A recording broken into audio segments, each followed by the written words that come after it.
अस्सलाम वालेकुम नाजरीन प्रोग्राम आबाद सिंध में मैं हूं आपका मेज़बान आसिफ है। वो नाजरीन, इस हफ्ते हम बात करेंगे सिंध की सियासत पे और सिंध के गवर्नर कामरान डिसूरी के हवाले से, जिसकी तब्दीली के हवाले से सियासी हलकों में हलचल मच गई है और सियासी हलकों में ये सवालात खड़े हो गए हैं कि वफाक ने जो है एमक्यूएम को अलहदा होने पर मजबूर किया है या एमक्यूएम इस फैसले के बाद अलहदगी अख्तियार करेगी हुकूमत से। और ये जो सियासी तवाज़ुन है उसको कैसे बैलेंस किया जाएगा? क्या पीपल्स पार्टी इसके पीछे है कि जो नया गवर्नर लाया गया है उसके हवाले से पीपल्स पार्टी का क्या मौक़िफ़ है और सियासी जमातों का क्या मौक़िफ़ है? और जो निहाल हाशमी है उनका आज जो बयान है प्रेस कॉन्फ्रेंस से, उन्होंने कहा कि मैं सिर्फ वफा का गवर्नर नहीं हूँ, मैं सिंध का गवर्नर हूँ और मेरे सिंध के हर शहर पे तरजीह के बुनियाद पे देखूंगा और सिंध के हर शहर हर जो है तक पे मैं देखूंगा कि क्या हो रहा है, क्या डेवलपमेंट हो रही है, कौन सी तरक्की के जो मंसूबे चल रहे हैं उस हवाले से मैं सारी सिंध को प्रायोरिटी के हवाले से देखूंगा। ये निहाल हाशमी का आज का बयान है। और जैसा कि हमने बात की कि कामरान डिसूरी जो एमक्यूएम से वाबस्ता थे, जिन्होंने एमक्यूएम के साथ बैठ के प्रेस कॉन्फ्रेंस की और काफ़ी मुतनाज़ा शख्स थे, कंट्रोवर्शियल शख्स हो गए थे, और क्योंकि उन्होंने सिंध की जो वहदत पे वार किया था और ये काफ़ी मतलब बार बयान उसके सामने आए थे कि कराची को वफाक का हिस्सा बनाया जाए। तो ये जो सिंध की वहदत पे वार हुआ उस पर पीपल्स पार्टी भी उस पर नाराज़ थी और सिंध की दीगर जमायतें, कौम परस्त जमायतें भी नाराज़ थी। तो देखना ये है कि अब जो ये निहाल हाशमी नया गवर्नर मुकर्रर हुआ है, जिन्होंने हलफ भी उठा लिया है, तो ये सिंध के लिए क्या करते हैं और जो अब एमक्यूएम के पास क्या रास्ता बचा है, वो हुकूमत से अलहदगी अख्तियार करती है या उनके पास कोई और ऑप्शन है। तो उस हवाले से हम बात करेंगे। हमारे साथ टेलीफोन लाइन पर मौजूद है हमारी जो गेस्ट हैं, प्रोफेसर हैं अमर सिंधु साहिबा। मैम, प्रोग्राम में खुश आमदेद। मैम, आज के हवाले से हम बात कर रहे हैं कि जो गवर्नर जो है कामरान डिसूरी को हटाने के बाद जो सिंध की सियासत को, सिंध का जो सियासी मंजरनामा है उसको आप कैसे देखती हैं? जी, ये खास तौर पर जो है गवर्नर हाउस में गवर्नर की तब्दीली है, जी। वो सिंध की सियासत में कोई इतनी बड़ी मैं नहीं समझती कि जो है तब्दीली आए। लेकिन ये ज़रूर है कि जो हुक्मरान जमात में जो इत्तेहादी के तौर पर एमक्यूएम की शमूलियत थी, उसमें एक दरार जरूर आई है। लेकिन जिस तरह की सियासत पाकिस्तान के अंदर जारी रही है और जिस तरह का एमक्यूएम का तर्ज अमल रहा है सियासी तौर पे, मैं नहीं समझती कि वो ज्यादा देर तक इस बात पे दबाव डाल सकेंगे हुक्मरान जमात पर। उसके दो असबाब हैं। एक तो ये कि बज़ाहिर जिस तरह सिंध के अंदर माजी में एमक्यूएम की ज़रूरत रहती थी और अमन अमान के हवाले से, और फिर उसमें उसका इत्तेहाद जो है बहुत ज़रूरी समझा जाता था, और उस सही। इत्तेहाद में ये ज़रूर होता था कि बहुत जगह पर हम देखते थे कि हुक्मरान जमात, पीपल्स पार्टी या कोई और जमात हो, तो वो अक्सर तौर पर एमक्यूएम के दबाव में रहती थी, क्योंकि सही। एमक्यूएम सिर्फ जो है जिसको हम कहते हैं कि ये बैलेट पावर उनके पास नहीं था। जी। सिर्फ वोट का पावर नहीं था, लेकिन इसके साथ जो और जो तशद्दुद और बाकी और चीजें जो जुड़ी हुई थी, उसका खासा रोल होता था। तो नतीजे के तौर पर उसको अपने वोट से ज्यादा, नुमाइंदगी से ज्यादा उसको सिंध हुकूमत में शेयर मिलता था। सही। अब सूरत हाल काफी तब्दील हो चुकी है। सिंध में पीपल्स पार्टी बिला शिरकत गैर हुकूमत करने के काबिल है और उसको एमक्यूएम की कोई खास जरूरत नहीं है। अगर कराची के हालात भी देखे जाएं या बाकी और जगह, खुद एमक्यूएम की जो ये 47 फार्म वाला जो चक्कर है, उसमें खुद ये है कि एमक्यूएम बेशक जो है वो जीत के आई है, लेकिन उसकी नुमाइंदगी मशकूक है तो वो कराची के बाकी जो है लोगों की नुमाइंदा पार्टी है, या कि वो एक चोरी मैंडेट पे जो है अपनी नुमाइंदगी शो कर रही है। नंबर एक ये बात सही। कि वो खुद इस पोजीशन में नहीं है कि वो कराची के खुद को नुमाइंदा कह सके। ये अलग बात है कि इलेक्शन उनको दिया गया। बिल्कुल। दूसरी बात यह है कि जो मरकज में जो हुकूमत है, मरकजी हुकूमत को भी एमक्यूएम को की कोई इतनी ज्यादा बड़ी जरूरत नहीं है। अच्छा। और जब तक जरूरत थी, जब उस वक्त इसको जब इत्तेहाद में शामिल किया गया, वो जरूरी इसलिए था कि एक तो इनको जो है इजाफी जो है इलेक्शन दिया गया, और खान साहब का जो इमरान खान और तहरीक इंसाफ का जो फैक्टर था, वो जाहिर है उसको भी डिफ्यूज करने के लिए उस वक्त तक तो इससे काम लिया गया जब तक उनका काम था। अच्छा, आपके मुताबिक जो है एमकेएम को अपना वफाकी मतलब वफा को एमकेएम की ज़रूरत नहीं है, ना सिंध को एमकेएम की ज़रूरत है? जी जी, मेरा नहीं ख्याल कि वो ज्यादा इसी ब्लैकमेलिंग के मूड में हो सकते हैं जिस तरह माजी में रहा है। तो दोनों विफाक के अंदर विफाकी हुकूमत के पास जो है टैक्स देने के लिए, उसको सहारा देने के लिए फिर पार्टी खड़ी हुई है साथ, चाहे वो इत्तेहाद में अगर वो उसने अपनी वजारतें ली है नहीं ली है, लेकिन वो उसके साथ खड़ी हुई है। तो दो बड़ी जमातें अगर साथ हैं तो उनको एमक्यूएम की इतनी खास जरूरत नहीं है। अच्छा एमक्यूएम की मैम, जरूरत आपको होती क्या थी। लगता है कि एमक्यूएम दबाव बढ़ाने के लिए जो है क्या हिकमत अमली तय करेगी और क्या सियासी राह अख्तियार करेगी? मेरा ख्याल है कि जो जिस तरह से फारूक सत्तार की ये धमकी हमें की जाए, तो वो अमली तौर पर वो कोई सूरत अख्तियार करेगी, मुझे नजर नहीं आता सियासी तौर पर। दूसरी एक बड़ी और वजह है जिसके तरफ भी देखना चाहिए, वो खुद इंतजामी पार्टी के जो है क़यादत के हवाले से और पार्टी स्ट्रक्चर के हवाले से खुद एमक्यूएम जो है मुख्तलिफ धड़ों का और मुख्तलिफ जो है उसके इख्तलाफात भी जो है वो अब ढके छुपे नहीं रहे हैं। तो एमक्यूएम की जो फारूक सत्तार साहब हों या जी। मुस्तफ़ा कमाल साहब हों या खालिद मकबूल, तो ये भी कोई एक यकजा सूरत में नहीं आते।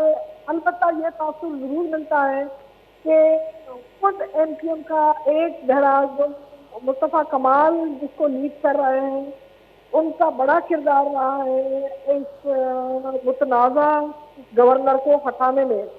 जबकि दूसरी जानिब ये समझा जा रहा है कि ये जो मुतनाज़ा गवर्नर है वो बहुत ज्यादा जो है करीब थे वो फारूक सत्तार साहब के।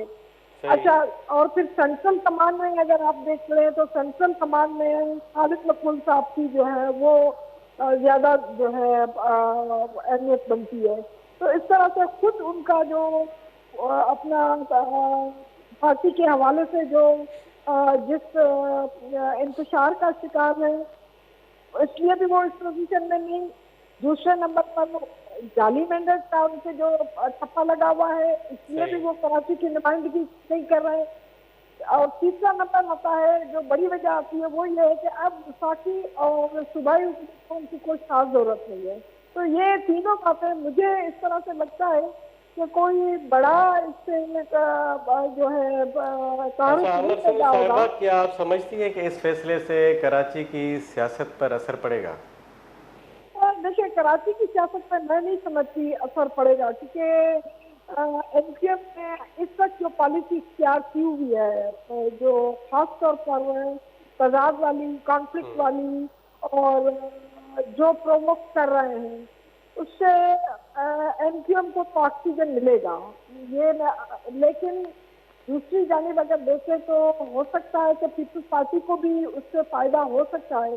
लेकिन एक बात पे मैं खास तौर पर जिक्र करना चाहूंगी, जिस तरह के हालात हैं आलमी सतह पे और जंगी सूरत हाल में, और खुद जो हमारे जो बॉर्डर की जो सिचुएशन बनी हुई है, और फिर उसके बाद जो इंटरनल जो हमारे पास मुख्तलिफ जगहों पर जो सिचुएशन जो बनी हुई है कॉन्फ्लिक्ट वाली, उससे मैं ये जरूर कहूँगी कि इस किस्म के तजाद को बढ़ाने में अगर इस्टेब्लिशमेंट खामोश खामोशी वाला अगर जी जी किरदार अदा करती है तो वो उनके फेवर में नहीं जाएगा, क्योंकि जी ये जी मैं ये समझती हूँ कि क्योंकि पहले तो ये मोड ऑफ पॉलिटिक्स रहा है कि जब सियासी पार्टियां आपस में लड़ती हैं और उनके तसादुम और टकराव से इस्टेब्लिशमेंट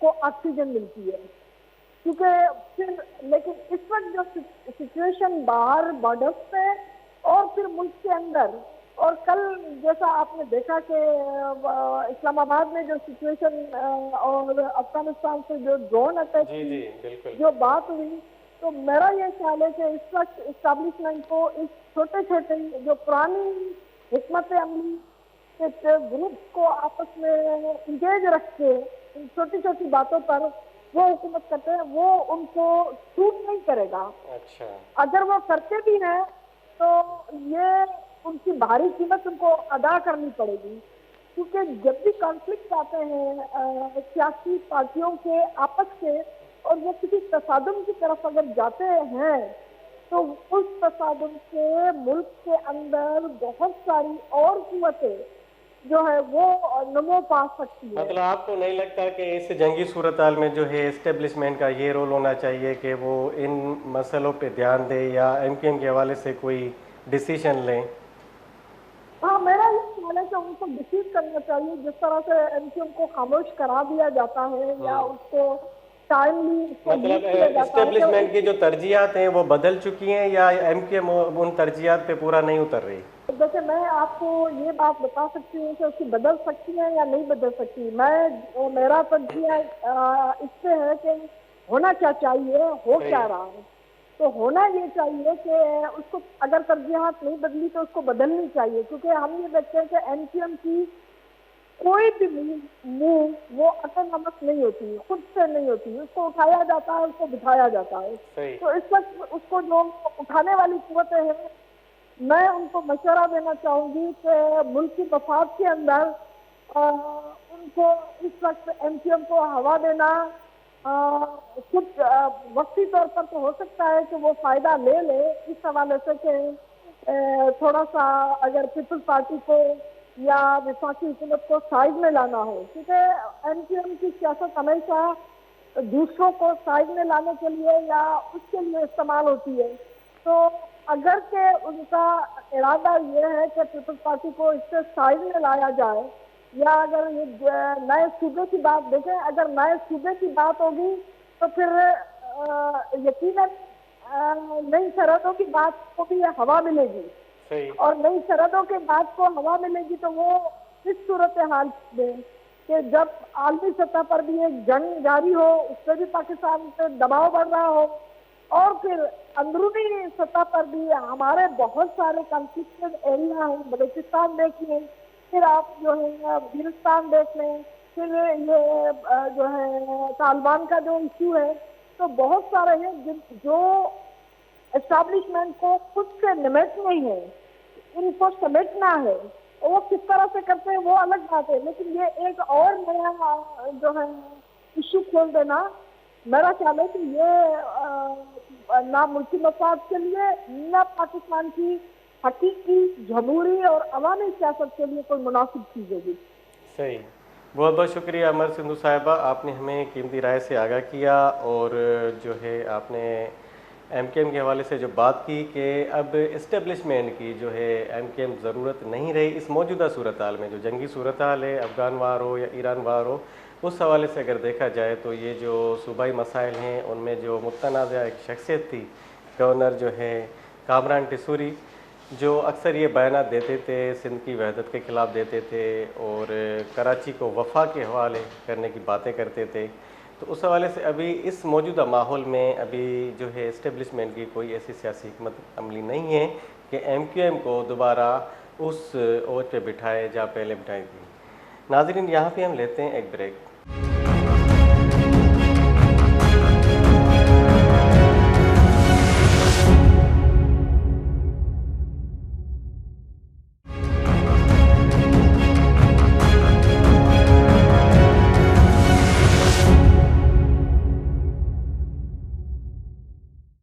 आप मुझसे पूछ रहे हैं कि एमक्यूएम का रद्द अमल क्या होगा, और साथ में गबोल साहब बैठे हुए हैं। अभी तो उन्होंने बताया भाई कि आप आईनी तौर पर सियासी बात ना करें, और मैंने इनसे कहा है कि भाई मैं नहीं करूँगा। आप अभी कानून तोड़ रहे हैं, अभी तो उन्होंने ये पेपर दिखाया भी नहीं है, पता चला। वेलकम बैक नाजरीन हम बात कर रहे हैं गवर्नर कामरान टिसूरी को हटाने के बाद जो नए गवर्नर है निहाल हाशमी ने हलफ उठाया है, उसके बाद जो कराची की सियासत है किस सिमत में जाएगी, किस रुख में जाएगी और एमक्यूएम की क्या हिकमत अमलिया होगी, उसके हवाले से हम बात करेंगे। आज हमारे साथ जो हैं मौजूद हैं, टेलीफोन लाइन पर हैं एडवोकेट अहमद अली गबोल साहब। अस्सलाम वालेकुम। वालेकुम सलाम। अहमद अली गबोल साहब, प्रोग्राम में खुश आमदेद। अहमद अली साहब, ये बताएं कि कामरान टिसूरी को क्यों हटाया गया और पसे पर्दा सियासी कहानी क्या है, उसकी असल वजूहत क्या है?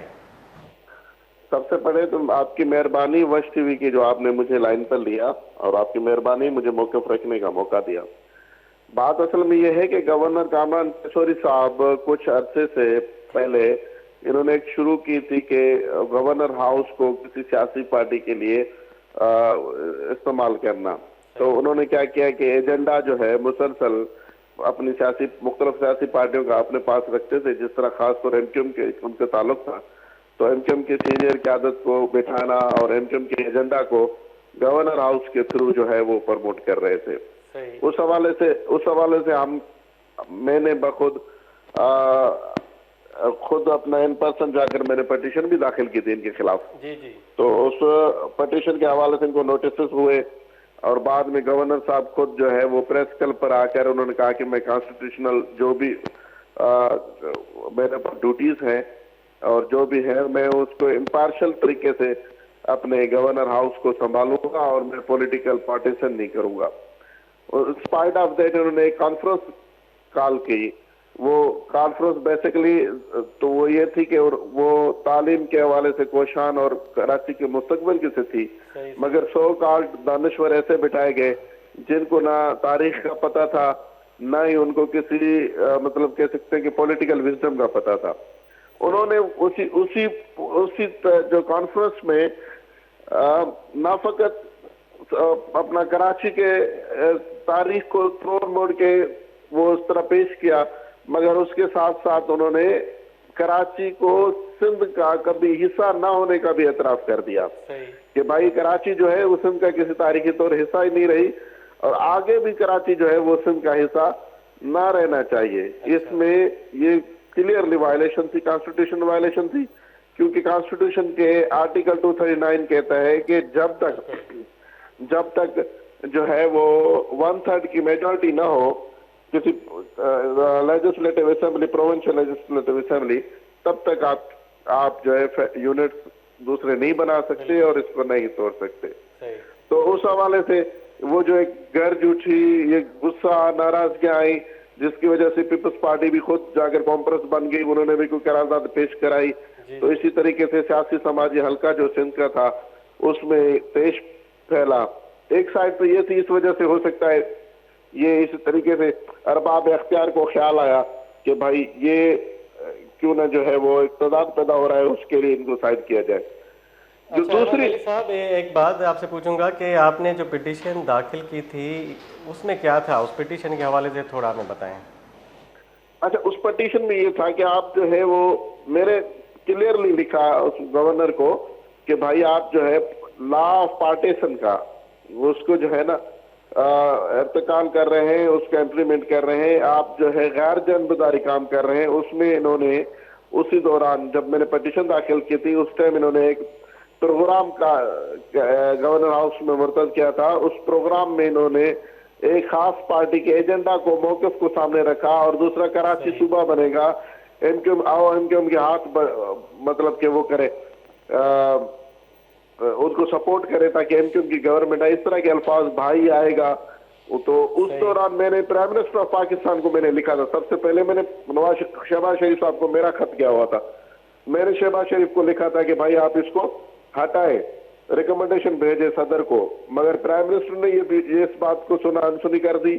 फिर मैंने उस हवाले से रेमेडी अवेल की कि मैं गवर्नर साहब को खत लिखा, प्रेसिडेंट साहब को, आसिफ अली जरदारी साहब को खत लिखा कि भाई आप देखें, आप सबसे बड़े इत्तेहादी बैठे हुए नून लीग की गवर्नमेंट के गवर्नर सिंध तोड़ने की बात कर रहे हैं, तो आप आए, आप एक्शन लें। मगर सदर ने भी कोई चीज इस तरह नहीं की।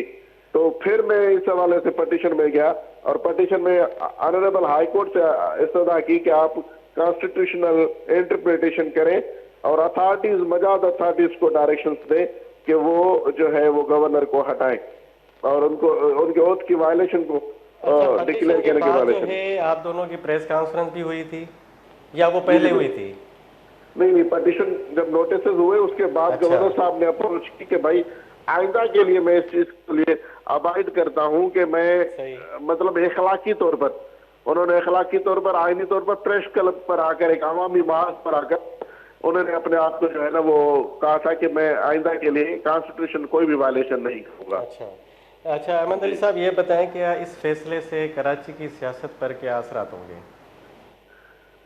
अच्छा, एक तरफ तो ये एक हालात जो हम बता रहे हैं कि यार इस एक हवाले से ये है कि गवर्नर की ये अमल थे या अवामल थे, इस वजह से गवर्नर को हटाया गया है। दूसरी तरफ ये है कि नून लीग का गवर्नर लाना, तो उसके लिए बहुत सारे सवाल पैदा होते हैं। कराची जो शहर इक़्तिदार है, कराची जो है वो इकोनॉमिकल हब है, कराची जो है पाकिस्तान की सियासत का बहुत बड़ा बैकबोन है और मतलब कि फैसला कन है।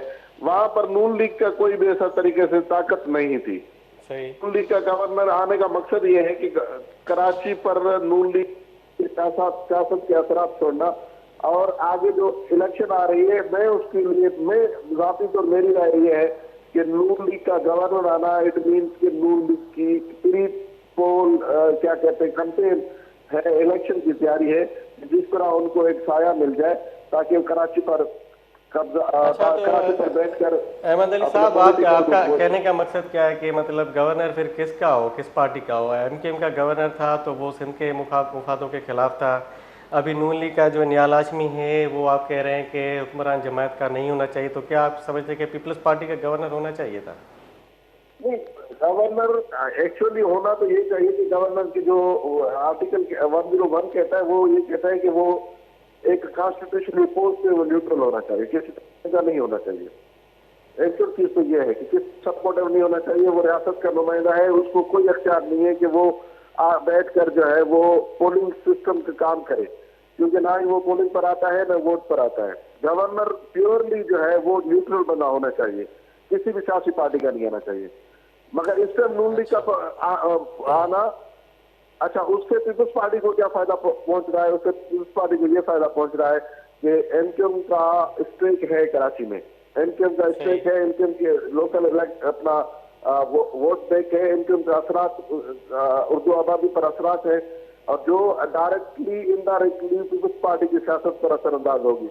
मगर नून लीग का अगर गवर्नर बैठा हुआ है तो उस पर शायद इतना असर पीपल्स पार्टी की सियासत पर ना छोड़े जितना एमकेएम का गवर्नर यहाँ पर छोड़ गया। अच्छा, ये गवर्नर को हटाने के बाद क्या आप क्या समझते हैं कि क्या पीपी और पीएमएल नून के दरमियान कोई नया सियासी समझौता हुआ है? जैसे पीएमएल नून का, अच्छा, पीपल्स पार्टी और पीएमएल नून का तो ये 2 साल पहले से ये सियासतदान कह रहे हैं कि इनके साथ समझौता हुआ। पीएमएल नून में गवर्नर पंजाब को भी ऐसा छोड़ा हुआ जिस तरह सीएम और जिस तरह के पॉलिटिकल वर्कर हो, सियासी वर्कर हो। वो जो गवर्नर पंजाब जो है सनी नजर, वो जो कानून आइन की धज्जियां उड़ा रहा है, वो आप और हम अगर लॉ का स्टूडेंट समझता हो कि उसमें भी बहुत बड़े धज्जियां कानून की उड़ाई है कि वहां पर गवर्नर हाउस में बैठकर लोगों को पीपल्स पार्टी में ज्वाइन कराना, गवर्नर हाउस में बैठकर बिलावल साहब को जो है पैसे गिफ्ट करना, गवर्नर हाउस की दीवारों पर बिलावल साहब की तस्वीरें छापना, ये भी बहुत बड़ा एक अलमिया है कि उन्होंने भी कॉन्स्टिट्यूशन वायलेशन की हुई है। तो इस हवाले से फिर इन्होंने नून लीग का यहाँ पर लाना, तो इट मीन्स कि ये इनके दरमियान कोई सियासी मुआहदा है जिसके ये पाया तकमील कर रहे हैं। अच्छा अहमद अली साहब, बताएं कि इस फैसले के बाद जो है एमकेएम जो है क्या वफाक से अलहदगी अख्तियार कर सकती है या हुकूमत छोड़ सकती है? अगर ये हुकूमत ने, एमकेएम ने हुकूमत छोड़ने का फैसला किया तो क्या कराची की सियासत में दोबारा बड़ा सियासी बहरान पैदा हो सकता है क्या? असल में एमकेएम खुद सियासी बहरान का शिकार है। अगर एमकेएम की आदत इसी तरीके से खुद मजबूत होती तो शायद अभी तक तो कोई ना कोई लाया अमल पैदा हो जाता है कि वो हुकूमत के साथ बैठे या नहीं बैठे। सही। जब तक हुकूमत के आदाब शुमार पूरे नहीं थे उस टाइम तक तो एमक्यूएम इनको एहतजाज भी कर रही थी, एमक्यूएम अपने मुतालबात भी रख रही थी। अब एमक्यूएम अब हुकूमत के पास अपने आदाब और शुमार अपनी सीटें पूरी है। अब तो शायद इनके जो गुस्से होंगे, इनकी नाराजगी, बच्चों वाले नाराजगी होंगी, तो हो सकता है वो हुकूमत को असरअंदाज न रहे। मगर एक बात तो जरूर तय है कि कराची की उर्दू आबादी में एमक्यूएम, चाहे वो एमक्यूएम के बंटवारे हो कि एमक्यूएम पाकिस्तान हो, एमक्यूएम कोई और हो या पीएसपी कोई भी हो, मगर एक वोट की हैसियत जरूर रखती है। अच्छा अहमद अली साहब, ये जो नया गवर्नर मुकर्रर हुआ है, उन्होंने हलफ भी उठाया है, नियाल हाशमी साहब, वो एक वकील भी हैं, तो आप भी एक वकील हैं, तो उनके हवाले से आपका क्या कहना है, क्या कहेंगे आप उनके हवाले से कि वो सिंध की सियासत के हवाले से कितने फ़ायदेमंद होंगे? नियाल हाशमी भाई बिल्कुल एक सीनियर वकील भी हैं और सीनियर पॉलिटिशियन भी हैं, सही। सियासी कारकुन भी रहे, मुसलसल एक सियासी प्रोसेस से निकले हुए आए।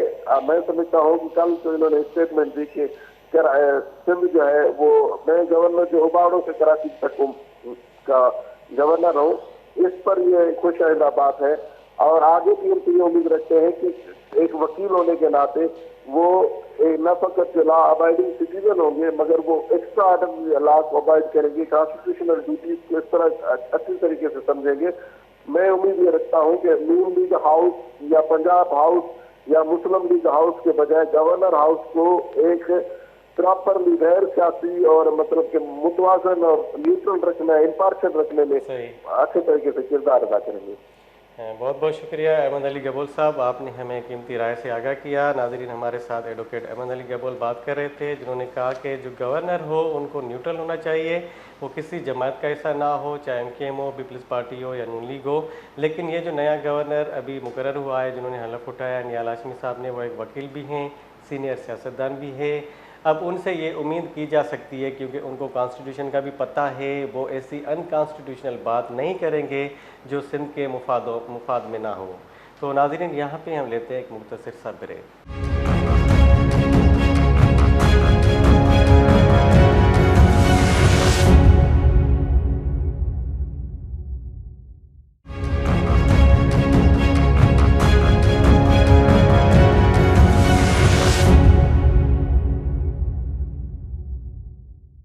वेलकम बैक नाजरीन, हम बात कर रहे थे कि सिंध के गवर्नर कामरान टिसूरी को हटाया गया और नए गवर्नर को मुकर्रर किया, नियाल हाशमी को। उस हवाले से हम बात कर रहे थे कि कराची की सियासत पर इस फैसले के क्या असरात होंगे और कराची की जो सियासत है वो किस सिमत में जा रही है और आगे क्या मुश्किलात होंगी, एमकेएम किस लाइन पर जाएगी, क्या रुख अख्तियार करेगी, और जो है एमकेएम जो है वफाकी हुकूमत से अलगदगी का ऐलान भी कर सकती है। ये सारी सूरत हाल जानने के लिए हमारे साथ अभी जो टेलीफोन लाइन पर मौजूद है सीनियर जर्नलिस्ट हैं काजी आसिफ साहब। अस्सलाम वालेकुम सर। वालेकुम अस्सलाम। काजी आसिफ साहब, ये गवर्नर कामरान टिसूरी को क्यों हटाया गया, उसके जो पीछे पसे पर्दा क्या कहानी है? आप एज ए सीनियर जर्नलिस्ट हैं, कराची की सियासत पर आपकी नज़र होती है, तो हमारे नाजरीन को बताएं कि ये जो है सिंध के गवर्नर की कुर्सी किसने हिलाई और क्यों हिलाई? बड़ी मेहरबानी। असल में बात ये है कि ये जो कामरान टिसूरी साहब थे वो एमक्यूएम के कैंडिडेट थे ही नहीं गवर्नर के, और उनका जो लिस्ट थी एमक्यूएम के पास गवर्नर के लिए वो कुछ और थी और इनको बनाया कहीं और किया था। उनकी मुकर्ररी के बाद ही 2 महीने के अंदर ये डिसीजन हुआ था, विदिन 1 महीने, क्योंकि उस दौरान एमक्यूएम में अंदर जो धड़े हैं उनमें इख्तलाफात हुआ था इस हवाले से कि इनको क्यों मुकर्रर कराया गया है एमक्यूएम की तरफ से। अच्छा, उसके बाद इनको हटाने के लिए कोशिशें शुरू कर दी गई थी, लेकिन बाद में जो है वो इसको लिंगरान इसलिए किया गया था कि आगे जो है वो देखें कि सूरत क्या बन रही है, इसको रिप्लेस किस तरह से किया जा सकता है। तो जाहिर है जो उनको लाए थे उनको कुछ टाइम देना चाह रहे थे, और नसरीन जलील का नाम आया था इनकी जगह पे कि उनको बनाया जाए, और लेकिन उनको कुछ जो है वो इश्यूज की वजह से नहीं बनाया जा सका। और कामरान टिसूरी साहब जो यहाँ पे थे, तो वो जैसे मैंने पहले गुजारिश की कि वो एमक्यूएम का कैंडिडेट था ही नहीं और वो किसी और तरीके से आए थे। जी अच्छा, एमकेएम इस फैसले को सियासी तौर पे जो नुकसानदेह समझती हैं, तो आप क्या समझते हैं कि हुकूमत में रहने का फैसला करेगी या कोई सख्त सियासी हिकमत अमली अख्तियार करेगी? मेरा ख्याल है कि एमकेएम कोई सख्त सियासी फैसला नहीं कर सकती, न करेगी, क्योंकि ये जो देखें, जिस दिन उनको टसोई साहब को हटाया गया है, जी। उस वक्त गवर्नर हाउस में फकत डॉक्टर फारूक सत्तार के बगैर कोई रहनुमा नहीं था। अच्छा। और ना ही किसी का जो है वो एक मजम्मती बयान आया है। जो 3 धड़े हैं या 2 बड़े धड़े हैं एमकेएम में, एक मुस्तफ़ा कमाल साहब का और दूसरा सिद्दीकी साहब का, जी। तो उनमें से किसी ने भी इसकी मजम्मत वैसे की नहीं है। लेकिन जाहिर है उनको अभी ये तो है कि ये जो भी सही, लेकिन था तो एमकेएम के जो है वो खाते में, और वही उसको ओन भी करते थे बाद में। लेकिन अब सूरताल ये है कि जो सूरताल हुई है, ये कतई दुरुस्त नहीं है कि वो एमकेएम से को एतमाद में लिए बगैर इतना बड़ा फैसला किया गया है। ये जो हमारे जराए हैं वो बताते हैं कि एमकेएम ऑन बोर्ड थी और उसकी बुनियाद पे जो है ना वो इनको हटाया गया है। और एमकेएम कोई मुझे नहीं लगता कि एमकेएम वफाकी हुकूमत से अलहदा हो जाएगी, क्योंकि उनको एक हिस्सा दिया हुआ है। 2 वजारतें 2-3 वजारतें उनको वफाक में हैं, बाकी चीजें हैं। तो मुझे नहीं लगता कि इस सिचुएशन में एमकेएम जो है वो हुकूमत से अलहदा हो अच्छा सकती है आसिफ साहब, वफाकी। ये हालांकि कंट्रोवर्शियल पर्सनैलिटी थी गवर्नर की, और एमकेएम ने कल जो प्रेस कॉन्फ्रेंस की कि जो है सिंध के जो वडेरे हैं या सिंध के जो जागीरदार हैं, ये उनकी मेहरबानी है कि गवर्नर सलमान जो है उसको कामरान टिसूरी को हटाया गया है। तो आप क्या समझते हैं कि ये जो एमकेएम जो है फारूक सत्तार का ये जो बयान है, और पीपल्स पार्टी की क्या हिकमत अमली है इस सूरत हाल में? पीपल्स पार्टी की हिकमत अली तो पीपल्स पार्टी वाले बता सकते हैं, लेकिन मेरा ख्याल है कि डॉक्टर फारूक सत्तार जो बात करते हैं अभी, बेसिकली कामरान टिसूरी साहब जो है वो फाइनेंसर हैं डॉक्टर फारूक सत्तार साहब के, और फारूक सत्तार साहब जो बयान दे रहे हैं वो उनकी जाहिर है एक बड़ा उनका एक पिलर था, वो चला गया है, तो ये तो इशू उनके लिए होगा।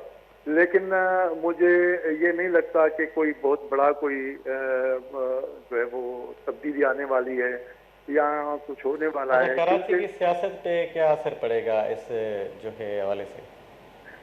सर जी, जो कराची की सियासत को हम काफी अरसे से जो है वो कवर करते आए हैं। अच्छा, एमकेएम जो भी करे अभी, वो तो जाहिर है फेस सेविंग तो चाहिए ना। अभी उसके हवाले से वो सूबाई हुकूमत पे, पीपल्स पार्टी पे, या वडेरों जो आपने नाम लिए वडेरों के जी, ये उनकी प्रेस कॉन्फ्रेंस थी फारूक सत्तार की। जी जी तनकीद करें तो ये तो फेस सेविंग है, वो रीजन बताएंगे ना कि क्यों है भाई, रीजन वडेरे हैं। भाई कराची में एमकेएम से ज्यादा कोई जागीरदार या वडेरा हो सकता है क्या? मतलब जो मुख्तलिफ अजला में हमारे यहाँ जिसको वडेरा और जागीरदार कहा जाता है, मुझे बताएं कि वो क्या ऐसा कर सकता है कि 300 लोगों को तकरीबन जो है वो जिंदा जला दे, वो इस वजह से कि वो भत्ता नहीं दे रहे? कैसे हो सकता है? तो इससे बड़ी जागीरदारियत कहीं और है ही नहीं जितनी इनकी पास है जागीरदारियत है। अच्छा आसिफ साहब, ये जो नए गवर्नर है जो निहाल हाशमी के हवाले से आप क्या कहेंगे? और वो एक सीनियर सियासतदान भी है और हुक्मरान जमात का भी हिस्सा है और एडवोकेट भी है, उसके हवाले से आप क्या कहेंगे? हाशिम साहब जो है उनको हमारी उनसे एज ए जर्नलिस्ट जैसे तमाम सियासी रहनुमाओं से सलाम दुआ होती है, इसी तरह से। लेकिन ये है कि वो एक सियासी कारकुन के तौर पर रहे हैं और शुरू से ही तकरीबन अगर कोई उन्होंने कोई पार्टी तब्दील नहीं की मुख्तलिफ इशूज़ की बुनियाद पे, या जब मुश्किल सूरत सामने आई तो भी ये पार्टी के साथ रहे, मुस्लिम लीग नून के साथ रहे, और यही उनकी लॉयल्टी थी जिसकी बुनियाद पे उनको ये ओहदा दिया गया है।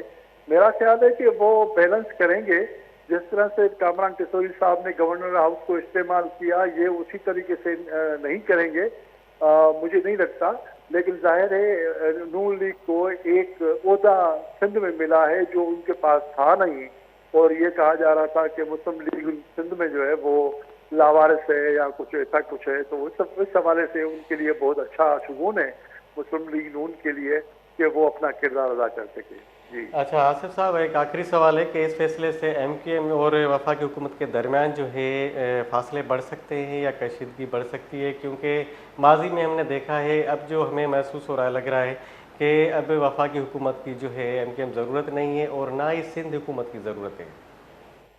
एमक्यूएम, मैं एक गुजारिश करूं कि एमक्यूएम इक़्तिदार से बाहर रह ही नहीं सकते, और वो उनको किसी भी हाल में जिस तरह से उनको जो है वो एक ऑक्सीजन फराहम की गई है इतनी सीटें देकर, सही। तो मुझे नहीं लगता, जैसे मैं तो ये देख नजर आ रहा है कि एमक्यूएम कोई गवर्नमेंट नहीं छोड़ेगी, ना वफाकी हुकूमत के लिए कोई प्रॉब्लम जो है वो क्रिएट कर सकती हैं। आपको याद होगा कि वही एमक्यूएम थी जो जब पीपल्स पार्टी के साथ इनके अलाइंस था, तो शुगर की चीनी की कीमत में सिर्फ 5 रुपए का इजाफा हुआ था, तो कराची शहर बंद करा दिया था। सही, बिल्कुल। अब जो है वो उनके इत्तेहादी हैं, जैसे वो तो चलो वो एमक्यूएम नहीं रही है, जो भी रही है, लेकिन इतने बड़ी 50 रुपया एक ऑयल पे जो बढ़ गया था 70 रुपए, तो उस पे तो उन्होंने एक लफ्ज कोई एहतजाज नहीं हुआ, बिल्कुल। कोई एहतजाज नहीं बोले। तो इनका मतलब ये है कि वो इनके साथ चलते रहेंगे, बस इस सूरत में कोई बुरान नहीं है ऐसा कुछ। सही, बहुत बहुत शुक्रिया काजी आसिफ साहब, आपने हमें कीमती राय से आगाह किया। नाज़रीन, हमारे साथ बात कर रहे थे सीनियर जर्नलिस्ट काजी आसिफ साहब, जिन्होंने कहा कि एमक्यूएम की जो सियासत है वो अब हुक्मरान जमात की ज़रूरत नहीं रही, और एमक्यूएम की जो सियासत है उसमें अगर देखा जाए तो ये जो गवर्नर थे कामरान टिसूरी, ये उन्होंने नॉमिनेट भी नहीं किया था, वो उनके कैंडिडेट भी नहीं थे गवर्नरशिप के लिए, तो उस हवाले से भी उन्होंने हमें बताया।